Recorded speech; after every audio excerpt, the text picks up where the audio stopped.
싼 가격에 이게 배들이 나옵니다. 아마 갈 수 있는 방법 중에 가장 기본적으로 장기간 크루즈를 한다면은 디포지셔닝 선박이 있습니다. 그래서 크루즈에서 가장 가성비가 있는 여행 코스는 어떤 것이 있나요? 크루즈의 가격입니다. 크루즈는 통상 1일 정도를 기본으로 하고 있습니다. 세계적으로 가장 많이 그 크루즈 선박들이 항해하는 곳은 미국의 이 마이애미 지역이 되겠습니다. 그래서 미국이 사실은 크루즈의 한 70%가 모여 있다. 알래스카까지 포함해서 이렇게 보입니다. 그 나머지가 한 20% 가까이가 유럽에 있고요. 나머지는 오세아니아주라든가 아시아 지역으로 흩어져 있다 이렇게 보여집니다. 그래서 상대적으로 마이애미를 중심으로 해서 출발하는 버뮤다라든가 캐리브 쪽으로 가는 배들은 비교적 경쟁이 치열하기 때문에 싼 가격에 이게 배들이 나옵니다. 많이 나오는데요. 우리가 싸게 갈 수 있는 방법 중에 가장 기본적으로 장기간 크루즈를 한다면은 디포지셔닝 선박이 있습니다. 그래서 리포지셔닝 선박이라는 것은 이렇게 대양과 대양, 그러니까 태평양이면 태평양 아니면은 대서양이면 대서양을 이 계절이 바뀜에 따라 항해하는 지역에서 다른 지역으로 이게 남반부와 북반부가 차이 나지 않습니까? 이러한 것들에 적합하게 예를 들면 겨울에는 지중해에서 내려와서 이렇게 마이애미라든가 이런 쪽에서 활동을 하게 되고 또 여름에 다시 지중해로 간다거나 아니면 반대인 남반부 남미 지역으로 와서 이렇게 다시 지중해라든가 미국으로 가는 이러한 배들이 이 계절이 바뀌는 경우에 생겨나는 과정이 있는데요. 이러한 배들을 리포지셔닝 크루즈라고 합니다. 그래서 이러한 배들의 특징은 상당히 일주일 이상 기간이 길 뿐만 아니라 그리고 항해하면서 현지 투어, 육지에 내려서 여행하는 코스들이 굉장히 짧을 수밖에 없습니다. 대양을 지나야 되기 때문에 그렇기 때문에 운임, 그러니까 크루즈의 가격은 상당히 저렴하다 이렇게 볼 수 있습니다. 그래서 진정으로 이 크루즈 자체를 즐기려는 그런 사람 되는 경우에는 저도 22일간 남미에서 지중해까지 즐겨봤습니다만 이런 크루즈를 이용한다면 아주 가성비 있는 가격에 크루즈 자체를 즐길 수가 있을 것이다. 이렇게 보여집니다. 크루즈 여행을 위하여 선택하여야 할 사이트를 소개해 주시겠습니까? 크루즈를 이렇게 선택하시는 선택지가 많습니다. 지구의 어느 부분을 이렇게 여행할 것인가 이러한 거죠. 이러한 선택지를 아주 일목요연하게 잘 보여주는 추천할 만한 웹이 두 가지가 있습니다. 하나는 베이케이션 투 고입니다. 그래서 이 베이케이션 투 고에 들어가 보시면 정말 전 세계 배들이 스케줄이 거의 한 8, 90%는 노출되어서 잘 나오고 있다. 이렇게 보여주면 될 것 같고요. 그 다음엔 크루즈 다이렉트입니다. 그래서 크루즈 다이렉트 이 2대 웹이 아주 잘 전 세계의 이 크루즈의 흐름들을 보여주고 있다. 이렇게 보여집니다. 근데 이러한 두 개의 웹의 단점이라면 영문으로 이렇게 운영되고 있다는 점입니다. 그래서 최근에는 물론 영문으로 운영되지만 이 번역을 돌리면은 자연스럽게 번역이 되어 나오니까 한번 보시고 참조하시고 선택하시면 되겠습니다. 한국에서도 한국 총판 생겨나고 있는데요. 로얄 캐리비안 크루즈가 아주 대표적인 회사고요. 그리고 MSC 한국 총판도 있습니다. 한글로 직접 한국에서 이렇게 예약을 할 수도 있습니다. 그리고 최근에는 이 한국의 작은 전문 크루즈 업체들이 생겨나고 있고요. 또한 롯데 여행사 같은 경우에는 직접 이태리의 어떤 전설을 이어서 한국에서 출발하는 아시아 지역 크루즈를 운행하기도 합니다. 그런데 아무래도 이 포털 사이트인 베이케이션 투 코어와 크루즈 다이렉트가 프로모션이 좀 강하다 이렇게 볼 수 있겠죠. 그래서 남태평양을 통해서 하와이까지 가는 그런 일정이었는데요. 이 일정에 여행을 하는 시기는 아쉽게도 코로나가 발생된 시기였습니다. 그래서 아마 21년이나 22년쯤 되었는데요. 물론 그 전에 예약을 했습니다만 그러나 그때는 이미 전 세계적으로 운항정지가 된 상태였습니다.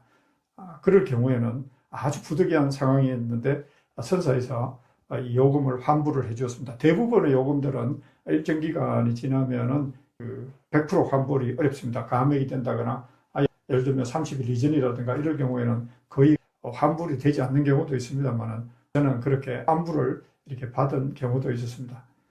그래서 나름대로 이 선사는 잘 선택해 보시고 미리미리 최근에 그 베이케이션 투고 같은 경우에는 3년 정도 앞서서 이 스케줄도 나오고 있습니다. 그래서 3년 후의 스케줄도 미리 한번 보시고 대부분은 그 스케줄을 지킵니다. 그래서 그 스케줄에 따라서 예약을 하실 수도 있고요. 또 이런 팁도 있죠. 예를 들면 베이케이션 투고에는 90일 크루즈 안내도 있습니다. 그래서 90일 이내에 떠나는 배들만 이렇게 또 모아서 이렇게 설명을 하고 있습니다. 그래서 90일 이내니까 아무래도 만실이 되지 않은, 그래서 승객들이 다 차지 않았기 때문에 프로모션이 더 강할 수도 있고요.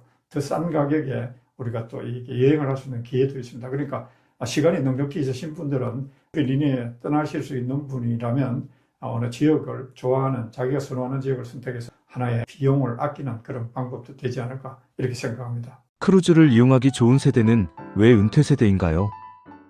크루즈는 아무래도 시간이 많은 사람, 시간 부자들에게 상당히 유리합니다. 그래서 저희들 같은 경우에도 이미 구정때 유럽 크루즈를 가자고 갯돈을 모아서 이렇게 준비를 한 경우가 있었는데요. 한 팀이 아무래도 이렇게 장기적인 시간을 내기가 힘들다. 아직까지 현역에 있기 때문에 그런 이야기를 해서 무산된 적이 있었습니다. 그래서 돈은 준비되지만 시간이 없어서 못 가는 그런 경우가 많은데요. 이 시간도 마찬가지입니다. 아무래도 이게 은퇴를 한 분들에게 그 굉장히 유리한 이런 여행 크루즈입니다만은 아주 그 육성급 크루즈를 타시는 분들 중에 간혹 보면은 나이 많이 드신 분들이 이게 거동이 좀 불편하실 정도의 분들이 타신 경우도 있습니다. 물론 이게 휠체어를 탄다거나 이렇게 여러 가지 점에서 병약자인 분들이 유리한 여행이 크루즈입니다. 그런데 아무래도 가급적이면 이렇게 다리에 힘이 있을 때, 그래서 현지 투어라는 게 있습니다. 선내에서 생활만 하면 또 문제가 없습니다만 현지에 내려서 걷고 이렇게 계단을 올라가고 또 기다리고 줄 서고 이러한 과정을 거쳐야 되는 것들이 그 현지 투어의 많은 내용들이기 때문에 그걸 다 포함되어야 현지 투어가 아주 원만하게 진행될 수 있지 않습니까? 그래서 이러한 것들을 스무스하게 진행할 수 있는 정도의 나이, 그러한 나이 이하의 사람들에게 참 좋은 여행이 크루즈다 이렇게 보입니다. 가족들과 함께 여행을 간 적이 있었는데요. 저희 아들의 이야기는 크루즈는 한 번이면 족하다 이런 체험으로서 이렇게도 이야기합니다. 젊은 사람들이 보는 크루즈가 좀 다를 수는 있습니다만 그러나 저에게는 계속해서 크루즈는 늘 새로운 어떤 매력으로 이렇게 다가오고 있습니다. 다리가 떨리기 전에 가슴이 떨릴 때 이렇게 언제든지 가려는 이런 노력 이런 것들이 필요하지 않을까. 그래서 과감하게 바다에 뛰어드는 시간을 투자하는 그런 자기 결정이 꼭 필요한, 그래서 한 번은 크루즈 해보시는 것, 이건 참 바람직한 일일 것이다 이렇게 생각합니다. 선실의 타입에 대해서 알려주십시오. 그리고 선실 선택입니다. 크게 보면 고급 순서로 말씀드리면 스위트룸이 있고요. 그리고 주니어 스위트도 있습니다만은 스위트룸, 그리고 베란다가 있는 방, 그리고 창문이 둥그렇게 해서 바다가 보이는 방, 윈도우라고 하죠. 윈도우가 있는 방, 그 다음에 창문이 없는 방, 내실 내부가 이렇게 창문이 없는 내부 선실로 이렇게 구성되어 있습니다. 처음에 크루즈를 이용하시면 저는 베란다가 있는 이런 선실을 추천드립니다. 왜냐하면 이 크루즈라는 게 이 바다를 볼 수 있는 그런 즐거움이 있어야 되죠. 특히 베란다가 있는 이 선실에서는 아침에 아침 조식을 주문하면은 이 아침 조식을 직접 서비스를 받게 됩니다. 이 서비스를 받으면 물론 딜리버리 차지는 포함되어 있습니다만은 베란다에서 음식을 펼쳐놓고 그 전날 이렇게 자기가 주문 사인을 해두시면은 그게 맞는 메뉴들이 배달이 됩니다.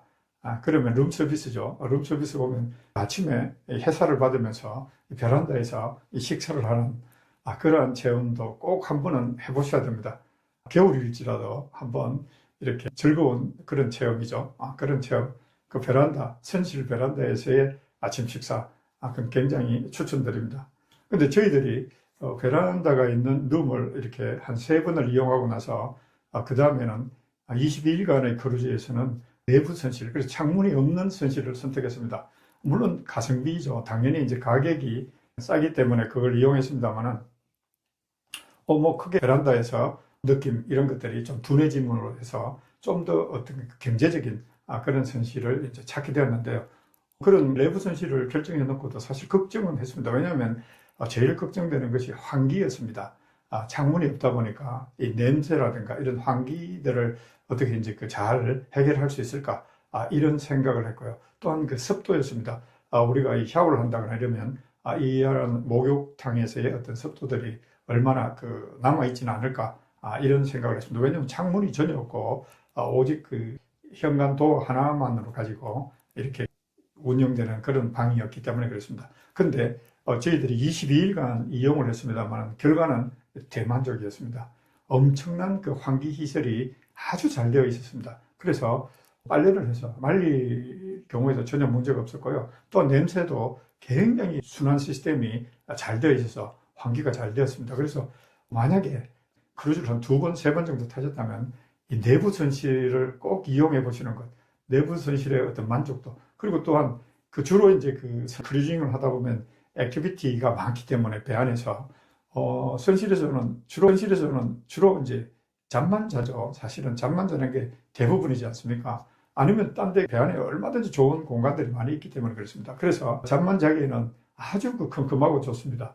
불만 끄면은 거의 내부 선실이기 때문에 암흑이 됩니다. 그래서 그런 측면에서도 좋고, 또 룸클리너가 워낙 부지런하게 잘 이렇게 깨끗하게 관리를 해주기 때문에 이 내부 전실이 베란다가 있는 룸과 이 가격 차이가 많이 난다면 충분히 활용할 수 있는, 그래서 추천해 드릴 만한, 그러나 처음에 크루즈를 타실 때는 분명히 베란다가 있는 그런 룸을 이용하셔가지고 바다가 보이는 그런 만족감, 그리고 이 아침을 이렇게 룸 서비스로 베란다에서 식사해보는 즐거움, 이런 것들도 꼭 만끽해 보시는 것이 필요하다고 보여집니다. 크루즈 중에 거의 2주가 넘어서야 만난 한국인을 만난 에피소드를 이야기해 주시죠. 한국에서 출발하는 크루즈들도 생겨나고 있습니다만, 역시 크루즈는 먼 지역에서부터 출발하는, 그래서 아주 이질적인 문화를 접목해 볼 수 있는 그런 기회가 크루즈 체험 여행이 될 수 있다. 이렇게 보여집니다. 대서양, 그러니까 남미의 출항해서 그리고 이탈리아의 로마까지 가는 22일간의 여정. 그런데 많은 승객들 중에, 수천 명의 승객들 중에 한국인은 한 부부가 유일했습니다. 저희 부부를 제외하고는 한 부부가 유일했는데, 그것도 도착하기 3, 4일 전에 이제 알게 되었습니다. 그만큼 한국인이 없는 그런 여행, 그게 바로 크루즈입니다. 그래서 때로는 고독하기도 하고, 때로는 격리되어 있다는 느낌, 때로는 소외되어 있다는 느낌도 가지면서, 또한 또 어떤 자유롭다는 대자연 속에서 그냥 우리 자신을 마음껏 릴렉스하고 평온하게 즐길 수 있다. 이런 측면의 크루즈의 장점이자 단점일 수가 있습니다. 물론 하선하기 3일 전에 만났던 부부들, 물론 그분들도 한국 부부가 아니고 정확하게는 아르헨티나에서 살고 있는 교민 1.5세였습니다. 그래서 이분들과 한 3시간 정도 어마어마한 수다를 떨게 했습니다. 왜냐하면 같은 한국인이나 동질성들이 그렇게 반갑게 즐겁게 해줄 수 있는 것, 이것들도 역시 어떤 크루즈의 묘미라고 이렇게 볼 수가 있겠습니다.